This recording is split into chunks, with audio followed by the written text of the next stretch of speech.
Hi, you're listening to Book Chat with author Vivian E. Moore.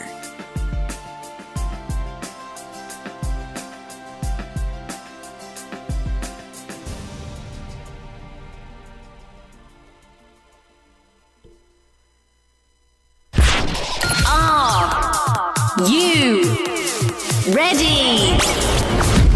Keep listening to our weekly episodes to find out more. Hello, everyone, and welcome to Book Chat.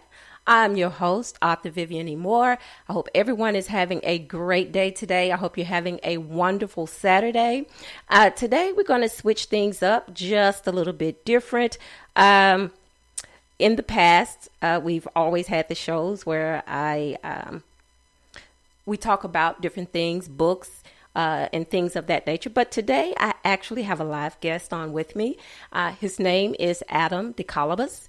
And Adam is the author of the novel Caravan, and he's also the founder of Third Lion Publishing. But before we get into more detail about this, I want to ask Adam to introduce himself and tell us a little about what he is and what he does. All right, Adam, say hello to the audience. Well, first of all, Vivian, thank you so much for having me on. This is going to be an absolute blast. So, guys, I'm a historical fiction author. Was born and raised in Central California. Pretty simple guy. Got to travel a little bit in South America when I was pretty young. Got to see a lot of the world at a pretty young age, which was pretty awesome for a kid. Always had a love for story and history and travel. And if you put those three things together, the formula adds up to you're going to be a writer. So, got to start writing when I was about 4 or 5 years old. No great American novel, but just short stories that I really liked and enjoyed. And of course, that progressed me wanting to write a novel, wanting to write more in-depth stories about history, about events, as well as stories that just connect with people on a really deep level. Mm-hmm. And finally, one day, I had the idea for Caravan, which is the book that's coming out soon. And I had the idea, and up until this point in my life, I'd always written, but I'd never finished a novel. And I'd gotten really good at starting, but another idea would come by, and it would be the new flashy idea. And before I could actually put something down, I would restart and go into the next idea. And as a writer, I'm sure as you know, Vivian, that's a good base to come from. Yes. Because you're getting a lot of good ideas. Oh, yes, definitely. There's constant creativity. But the curse in that blessing is that constant ideas are constantly coming at you. So finally, I decided to commit to this story, and it evolved into Caravan. And since then, I've been working on it, and I formed Third Lion Publishing, mm-hmm. which is my own publishing house that I am using to get the book out there, to mm-hmm. spread the word. Mm-hmm. And that's what I got going. Okay, well, I mean, that's a wonderful beginning. And I love that. The fact that, I don't know if you mentioned it or if I heard you mention, but maybe I read it in your bio, that that your father is from California and your mother is from Argentina, if I'm not mistaken. Is that right? It's correct that my mother is from Argentina, but my father's actually from New York. But they met in California. So I have both the work ethic and the businessmanship as well as the passion behind it in my blood. Oh, okay. Well, that's just wonderful. It really is. And, that sort of leads me to one of the questions, since you have this great mixture of family history, on your, when you write your books, what literary pilgrimages have you gone on to inspire you to write your stories? I would go so far as to say, just traveling as a child, it was an unconscious pilgrimage that sort of influenced me very powerfully. Mm-hmm. I got to see a lot of different cultures and a lot of different people, and for me, at least with my personality, I think that's something that's super interesting, and it connects to a deep part of who I am, because mm-hmm. I'm just fascinated by how people do different things and all that stuff. But the literary pilgrimage I went on. It was just that traveling. That just really inspired me to write something because I got to see that even through all these vast different cultures and all these thousands of miles, even though humans are vastly different, we're all pretty much the same. We, if we watch a movie, we'll cry. When we're supposed to cry, we'll laugh. Right. We're supposed to laugh. Right. And that inspired me to connect with everybody. I realized there's so many people I can connect with and that I can bless with a really good story. And I agree with that totally because, as a writer, that's one of the things you want to do. You want to touch the emotions of your readers. And so, if you can add more things in there that you've experienced, then, the more realistic the story becomes. So, and then you have a fan, forever. But I wanted to ask another question. Your book, Caravan. So under this writing genre, which you classified as fantasy fiction? It's more historical fiction. Yeah. Okay, historical. Okay, all right. Well, that's still good because that's one of my favorites too. Let's see. Well, we're talking about emotions and things of that nature. So, do you think someone could be a writer if they don't feel emotions strongly enough? Well, I think that's sort of a lie. A lot of people you can tell yourself that, but basically what that means if you're a writer and you say that you don't feel emotion, you're basically saying that you wouldn't be able to connect with other people well emotionally. I think everybody can feel emotion, of course, unless it's you're a psychopath or something. But if you're an average person like I am, and you're convinced that you don't feel emotion well enough to communicate it, I honestly think that that's just a limiting belief because I know I certainly used to have that. I used to think I could feel emotion, but as a writer, I couldn't feel emotion. I couldn't write as passionately as I wanted to. But I would say that the way to break through that is just to find what makes you emotional, find what connects with you emotionally on a pretty deep level. And if you get to the source of that emotion, you'll begin to realize that you can connect with everybody else because, like I was saying earlier, we're all essentially the same at our greatest core. Of course, everybody's different, but if you can, to add on to what I'm saying, there's this quote I heard close to when I started writing that said, if you want to learn about yourself, try writing a book. And that is one of the truest problems I've ever heard about writing.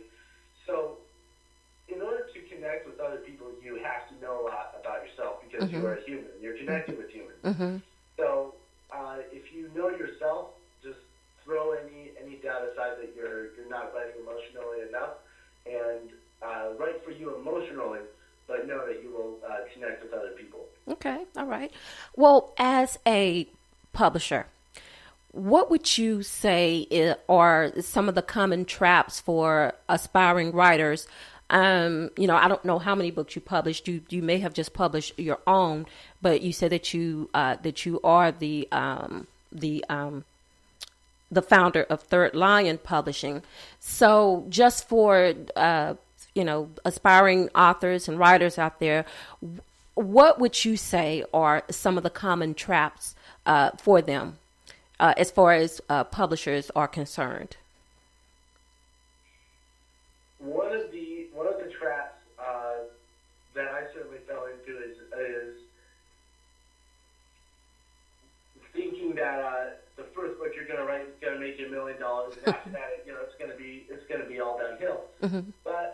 But that's more of a mental trap than anything. I think that as a writer and as an author, and as well as a publisher, if you're self-publishing, or even if you're working with a traditional publisher, I think it would be very, very healthy to convince yourself mentally that your first book, or whatever you write, the first book, or your first story, that's exactly that. So you have to build up your career and understand that it does take time.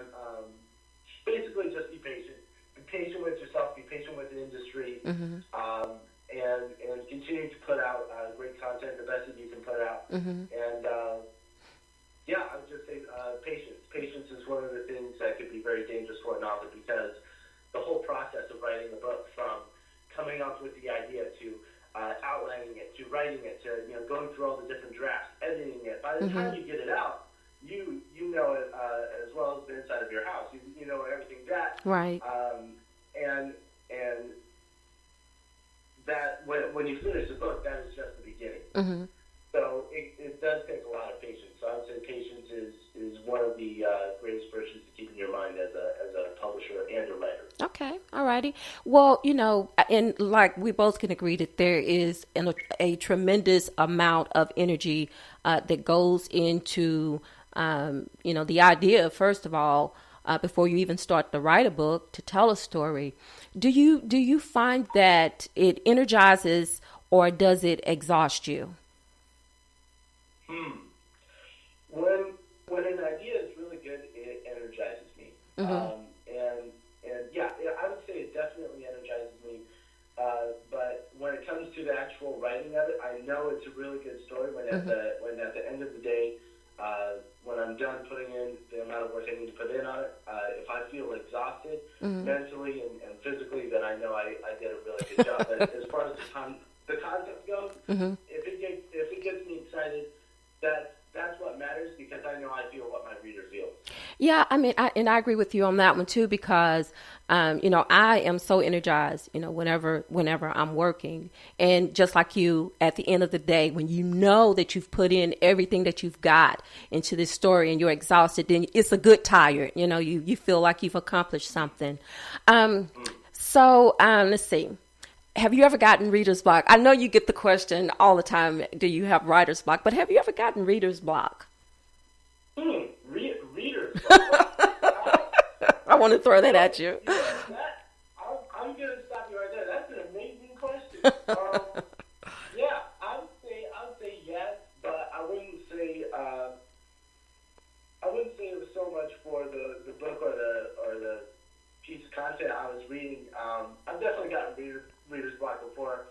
Sometimes when you're just unfocused or you're tired or whatever, you're staying up late and you're reading. But other than that, I wouldn't say I've gotten it because of a particular book I'm reading now. Okay, well, I guess I asked this question because, as a writer, you do quite a bit of research because, that's required. And sometimes you get so tired of researching, so I guess you can develop reader's block, if you're a writer. I know writer's block is something that we all have to contend with, from time to time, but I guess we could get reader's block too. I can't honestly say that I've ever experienced it before. I hope I don't, because I love to read, but but I guess it's possible. So now we know that you're working on Caravan, and is this going to be a series? And if so, or not, maybe the next book that you write, do you try to build on a body of work, connecting the books to each other? They may be like a standalone, but at the same time, they possibly could be part of a series as well. Well, that's a great question. So I'll answer that question by telling you a little bit about an interesting fact that not a lot of people know about the book. Okay. And that's that when I first wrote the book, I might be off on the numbers here, but it was about 800 pages long. And I thought, okay, there's no way anybody's I don't want to publish an 800-page book. I'll cut it in half and I'll re-edit it and I'll put it together as a 2-part series. And so as I was going through it and I was editing the first book, I actually changed it around so much that I realized that it would be better as just a standalone. Okay. And I realized it's going to be a standalone, but it definitely had the idea of being a 2-part or maybe even a 3-part series. And by the way, I do love that idea of writing books that are in a way connected, even if they're strongly connected as a series or if they're standalone but in a way connected. And one author I think that does that really well is Alan Glynn. He wrote, what's the book? Limitless. which became the film with Bradley Cooper. And pretty soon, I think in about a month or so, he's going to be coming out with another book that's not directly connected to Limitless, but in a way it's standalone, but it is connected. So yeah, I've always been fascinated with that, whether it be a certain topic that's connecting the books together, whether it be a war and you're covering two different sides, or whether it be a time period, whether it be a certain character. I think that's a really interesting thing to do, and definitely in the future, I would like to write a series for sure. Okay, that's great. That's great. I love series of books, and I've never read that book, Limitless, but I did see the movie. but I love fantasy, and and I read quite a bit of it. Let's see. On to the next question. So,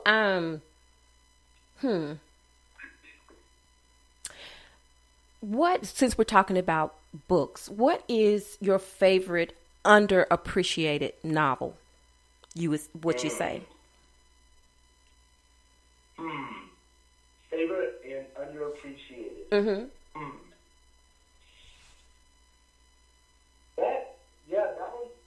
That one's tough to think about. There's this. Well, it wouldn't be my favorite book, but my favorite underappreciated book is a book called After Rome. I'm forgetting the author's name at the moment, and it does have a little bit of fantasy, as we were talking about, but at the same time, it's very historical. Okay. And it takes place in Britain a little after the Roman collapse, so a little bit before the Dark Ages, but not during the time of Christ.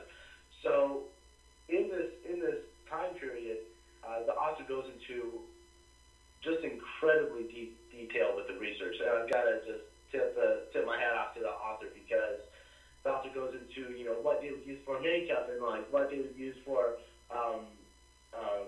like to cook or to build their homes with, and just to think that the author could get that amount of research on a time so long ago and yet be so accurate. I have a lot of respect for the author as far as the research goes, and as well as the way she told the story. Okay, that's wonderful, and that's very important too. Those details. That is what puts power, behind any story, and I mean that's another good reason why we need to research and make sure that we research well, because people will fact check you at the first opportunity. So I think that's great. My next question is, we talked about being energized and exhausted when writing. And typically, how many hours a day would you say you put forth to working on your manuscript? Well, the book Caravan is done, but when I was writing, I was putting about 6 to 7 hours every day. Sometimes I put in 10, sometimes I put in 12, but most of the time, I would put in about 8 consistently, and it would vary on what I was doing at the time with the manuscript. But usually I started at the same time every day, and I ended about the same time every day. So one of the things that helped me to do that was just setting a time and setting a routine. Because at least for me, I'm the kind of guy that I can work pretty well with routine, and once I get into the flow, I'm off at the races. Yeah, I understand that, and just staying on the subject of writing.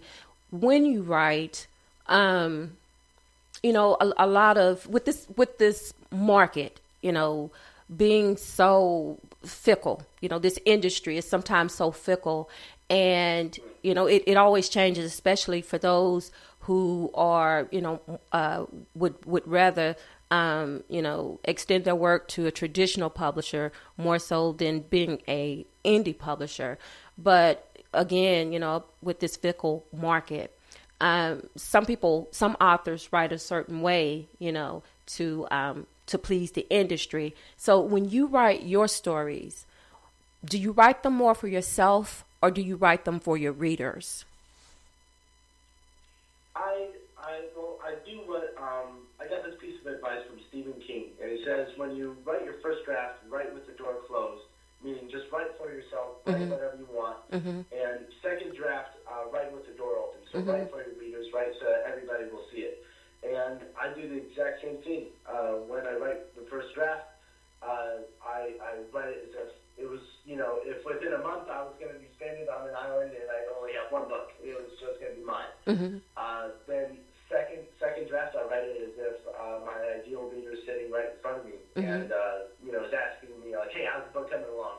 And I want to give it to them. So I think it's very important to focus on both. I have complete respect for whoever chooses either path. I think that there are benefits for writing just to market and people who are writing just for themselves. Right. And that just depends on what you want to do. But, my approach is I like to combine a little bit of both because I believe that you feel what your audience is going to feel. And if I'm enjoying what I'm writing and if I'm writing for myself, I know that when my audience grabs a hold of my book, they're going to sense that and they're going to really, really enjoy it. Right. And I agree with that. So, some people, now I know that I am an emotional writer when I write. So I want to ask you, do you tend to be more of a emotional writer, a spiritual writer, or a mental writer? Which one of those three categories would you fall under? I don't know how to quite answer that question. Could you explain that a little bit? Give you a bit. Okay. Well, I'm an emotional writer, and just like you, just agreeing with what you just said about writing from the heart. People tend to identify with that. If they feel what you feel, then they most definitely identify with the story. They identify with the characters. So that is emotional writing, and then spiritual writing is, I guess that would be more like. I guess how let me how can I word this as far as being spiritual writing? A lot of people would it be like connecting with them on a spiritual level almost more than an emotional level? Well, I think that probably would be it. I think that probably would be the best description of of spiritual writing. Yeah. And and just for fun, since I brought that up, as a writer, what would you choose as your spirit animal or your avatar? Probably,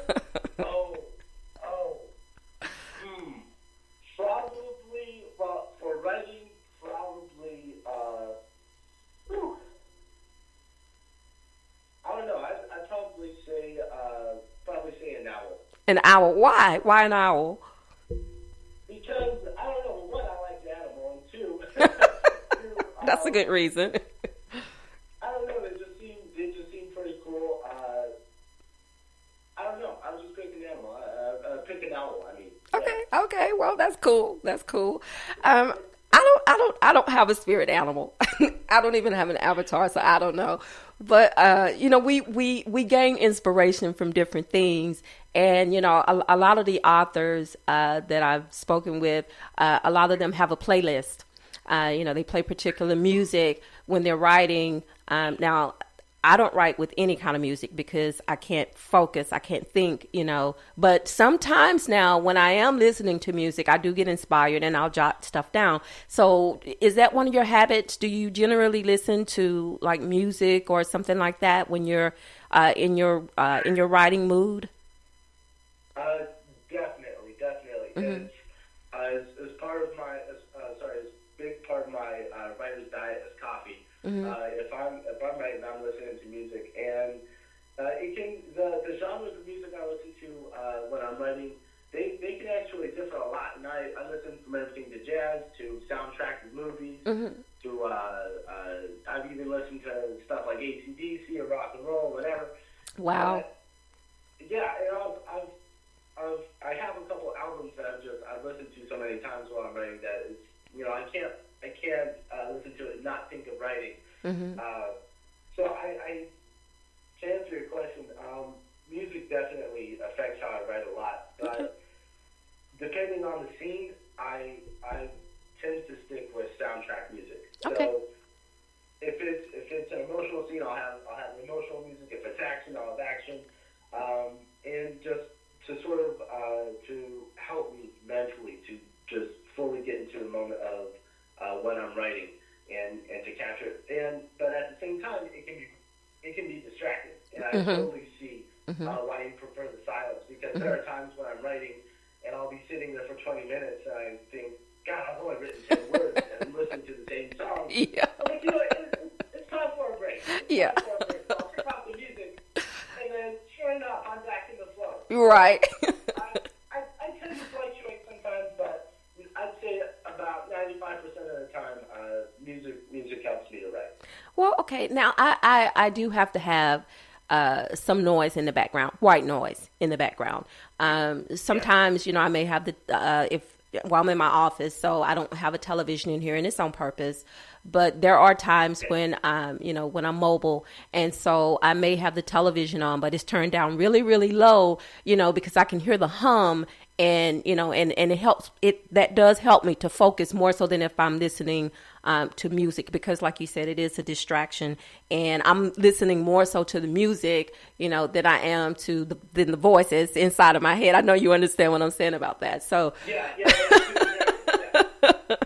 But I think that's good. I think that's good to get inspired, to listen to to different kinds of music depending on what type of story you're writing. So I'm a romance writer, so of course I listen to quite a bit of romantic music and things of that nature. So I have one last question for you, Adam, before I let you go. So what I want to know is, what impression would you like to leave for anyone who is an inspiring writer or author? So if I met an inspiring author, what impression would I leave on that? Mm-hmm. Right.